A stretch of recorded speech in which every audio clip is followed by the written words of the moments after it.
Hello everyone, welcome back to my channel. আশা করি সবাই ভালো আছেন।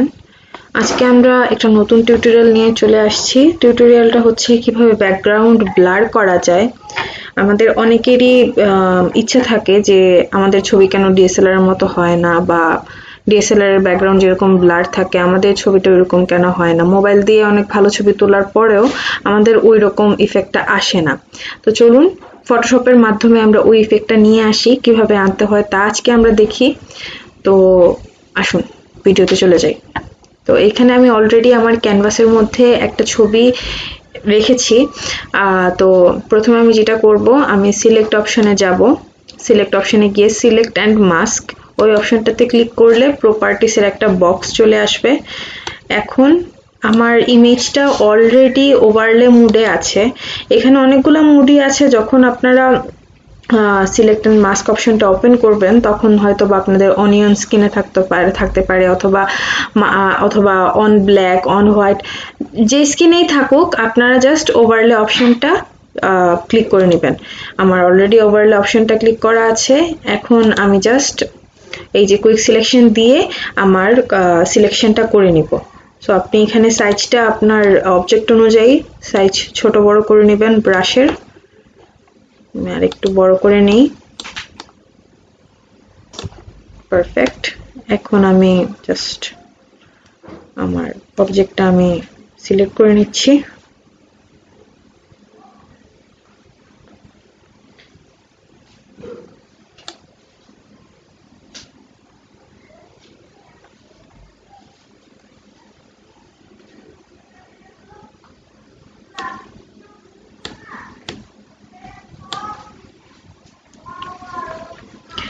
এই কাজটা খুবই আস্তে আস্তে করবেন, কারণ যেটা হচ্ছে যে পারফেক্টলি যদি সিলেক্ট না হয় সেক্ষেত্রে ভালো আউটকাম আসবে না। সো চেষ্টা করবেন আস্তে আস্তে কাজটা কমপ্লিট করার, কারণ ফটোশপের প্রতিটা কাজই আস্তে আস্তে করতে হয়। এগুলা তো খুবই সূক্ষ্ম কাজ থাকে, বিশেষ করে এডিটিং এর কাজগুলো তো বেশি সূক্ষ্মই থাকে। তাই চেষ্টা করবেন যে ফটোশপ দিয়ে যে কোনো কাজই করেন না কেন সেটা আস্তে আস্তে করতে, ধৈর্য নিয়ে সময় নিয়ে করতে, তাহলে দেখবেন যে আপনার কাজটা অনেক ভালো হবে। তো যাই হোক, আমার সিলেকশন হয়ে গেছে। এখন আমি জাস্ট দেখবো যে আমার পারফেক্ট সিলেকশন হয়েছে কিনা, সেই জন্য আমি শো এজে সিলেক্ট করব। তারপরে আমি যদি রিডাসটা বাড়িয়ে দেই, এই যে দেখেন রিডাস বাড়ানোর সাথে সাথে কিন্তু এই যে একটা আউটলাইন ক্রিয়েট হয়েছে। সো এই অংশটা আমার কম সিলেকশন হয়েছে, আর বাকিগুলা সবকিছুই ঠিক আছে। এই অংশটা একটু বেশি সিলেক্ট হয়ে গেছে। তো এখনই আমি এই সিলেকশনগুলো ঠিক করে নিচ্ছি। আবার আমি এই টিক চিহ্নটা সরিয়ে নিলাম। আমি যে জায়গাটা কম সিলেক্ট হয়েছে এই জায়গাটা ঠিক করে নিয়েছি। এখন আমি কন্ট্রোল প্লাসে ক্লিক করে আমার ইমেজটা জুম ইন করে নিব। তারপরে সাবস্ট্রাক্টে ক্লিক করে আমার ব্রাশের সাইজটা কমিয়ে নিয়ে যে যে জায়গা আমার বেশি সিলেক্ট হয়ে গেছে ওই জায়গাটা আমরা ডিসিলেক্ট করে নেব।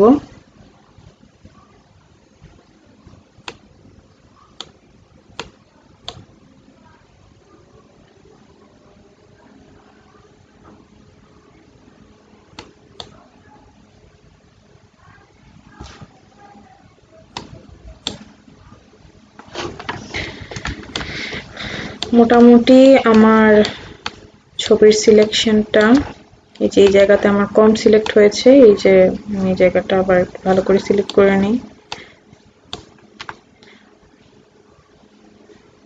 হ্যাঁ, পারফেক্ট। এখন আমি জুম আউট করে নিচ্ছি।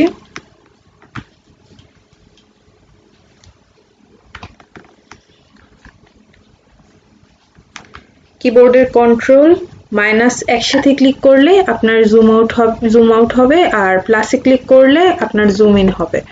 সো এই দেখেন আমার কিন্তু এটা ভালোভাবে সিলেক্ট হয়ে গেছে।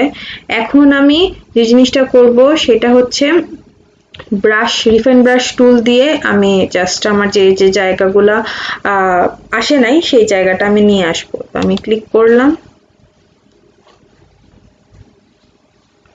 আপনার ইচ্ছা মতো আপনি ব্রাশের সাইজ ছোট বড় করবেন, হার্ডনেস কমাবেন বাড়াবেন, স্পেসিংটা 25%ই থাকে, আপনি আপনার ছবি অনুযায়ী সেটা কমাবেন বাড়াবেন, অ্যাঙ্গেল ঠিক করে নেবেন। সো এইটা আসলে বলে দেওয়ার কিছু না, এইটা যার যার মানে যখন আপনি কাজ করবেন তখন ইমেজ অনুযায়ী আপনি এটা ছোট বড় করে নেবেন।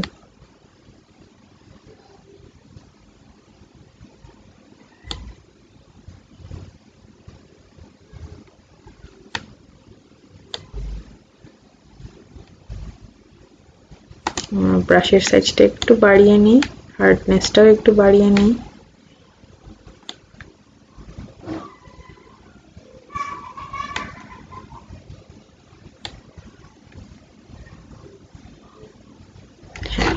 পারফেক্ট। এখন আমি জাস্ট ছবিটা সেভ করে নিব। সেভ করার আগে যেটা খেয়াল করতে হবে, output two new layer with new masking এর অপশনটা সিলেক্ট করা আছে কিনা সেটা খেয়াল করে সিলেক্ট করে তারপরে ওকেতে ক্লিক করলে যে দেখেন আপনার ছবিটা পারফেক্টলি কিন্তু সিলেক্ট হয়ে গেছে। এখন আপনি যে জিনিসটা করবেন, এখানে আরেকটু এডিটিং করা বাকি আছে, লাইক আমার যদি এক্সট্রা কোনো জায়গা সিলেক্ট হয়ে যায় বা কোনো জায়গা কম সিলেক্ট হয়ে যায়, সেই জিনিসগুলো ছোট ছোট জিনিসগুলাই আমরা জাস্ট একটু এডিট করে নেব। তো সেই ক্ষেত্রে কিবোর্ডের অল্টার প্লাস এই মাস্কিং এ ক্লিক করলেই কিন্তু এই যে আমার এই মাস্কিং এর অপশনটা চলে আসছে। এখন আমি জাস্ট যাব ব্রাশে চলে যাব, তারপরে আমি এখান থেকে আমার অলরেডি ব্ল্যাক সিলেক্ট করা আছে কালার বারের, যদি না থাকে আপনাদের সিলেক্ট করা সেক্ষেত্রে সিলেক্ট করে ওকেতে ক্লিক করলেই হবে। তারপরে যে জায়গা আপনারা দেখতেছেন যে একটু এডিটিং এর দরকার, এই যে হোয়াইট যে জায়গাগুলো, আপনার ব্রাশের সাইজ ছোট বড় করে screen zoom in zoom out করে জাস্ট এই জায়গাগুলো ঠিক করে নেবেন।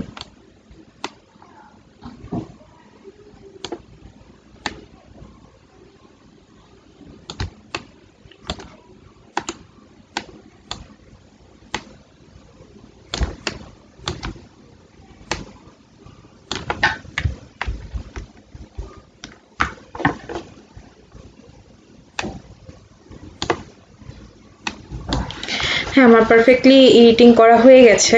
এখন দেখেন আমি জাস্ট আবার এই অপশনটাতে এই ছবিটাতে চলে গেলাম, এই ছবিটাতে সিলেক্ট করে ফেললাম।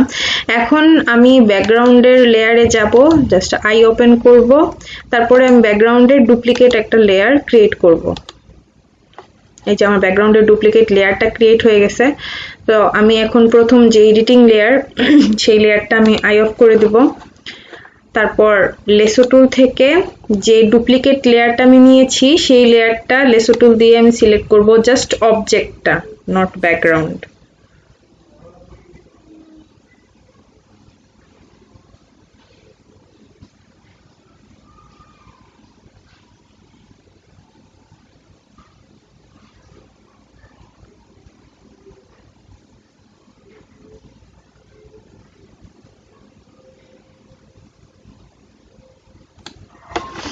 এই যে আমার এটা সিলেক্ট হয়ে গেছে।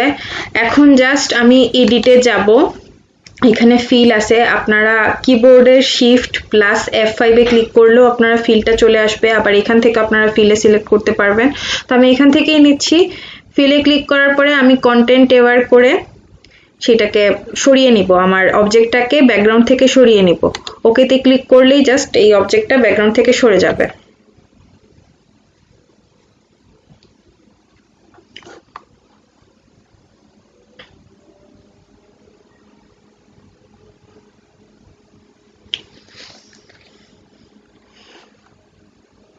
এই ব্যাকগ্রাউন্ড ব্লার করাটা একদমই ইজি একটা কাজ, সো প্যানিক করার কিছুই নেই। আশা করি এই ভিডিওটির মাধ্যমে আপনারা আরো ভালোভাবে বুঝে যাবেন।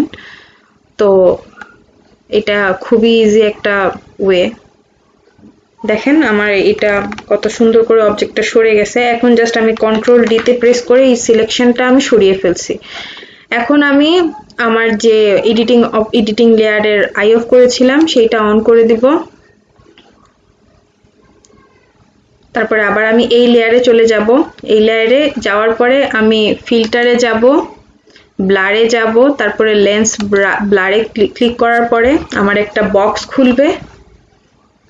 এই যে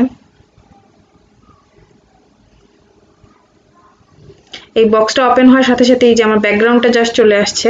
তো এখন আমি এই যে কাজটা করব, রেডাসটা 100-এ নিয়ে যাব, হয়তোবা এখানে 0-তে থাকবে অথবা 50-তে থাকতে পারে।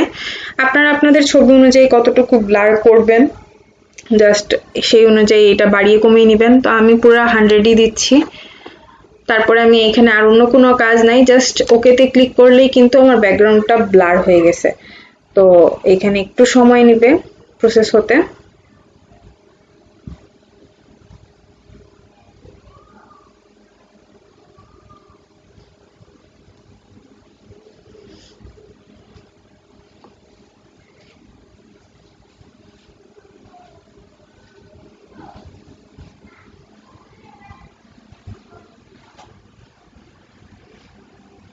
আমাদের অলমোস্ট হয়ে যাচ্ছে, আর বেশিক্ষণ লাগবে না।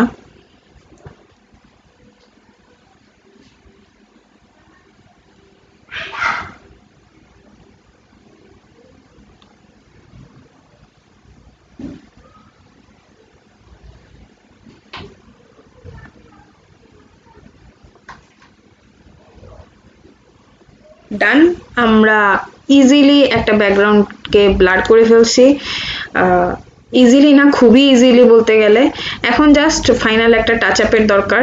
জাস্ট আমরা এই মাস্কিংটা সিলেক্ট করব, তারপরে আমরা কালার লুকআপে যাব। কালার লুকআপে যাওয়ার পর প্রথম যে অপশনটা আছে লোড 3D, এটা জাস্ট চেঞ্জ করে ফল কালার্স লুকে দিলেই কত সুন্দর একটা আউটকাম আসছে। সো এখন বুঝতে পারতেছেন ফটোশপ দিয়ে ছবি ব্লার করা, ব্যাকগ্রাউন্ড ব্লার করা কতটা ইজি। তো ভয় পাবার কিছুই নাই, এমন এত সুন্দর ইজি কাজ হয়তো বা ডিএসএলআরও করা পসিবল না। ফটোশপ দিয়ে যা করা পসিবল অ্যাকচুয়ালি কিছু দিয়েই পসিবল না করা। সো আমরা কত সুন্দর করে আমাদের ব্যাকগ্রাউন্ডটা ব্লার করে নিছি। আপনারা বাসায় অবশ্যই চেষ্টা করবেন, দেখবেন কিভাবে এত ইজি ওয়েতে ব্যাকগ্রাউন্ড ব্লার করা যায়। তো আশা করি আপনাদের ভিডিওটা ভালো লেগেছে। যদি কোনো কোয়েশ্চেন থাকে আপনাদের তাহলে আমাকে কমেন্টে জানাবেন। আর যদি আমার ভিডিওটা ভালো লেগে থাকে তাহলে অবশ্যই সাবস্ক্রাইব করবেন, লাইক দিবেন এবং শেয়ার করবেন। Thank you.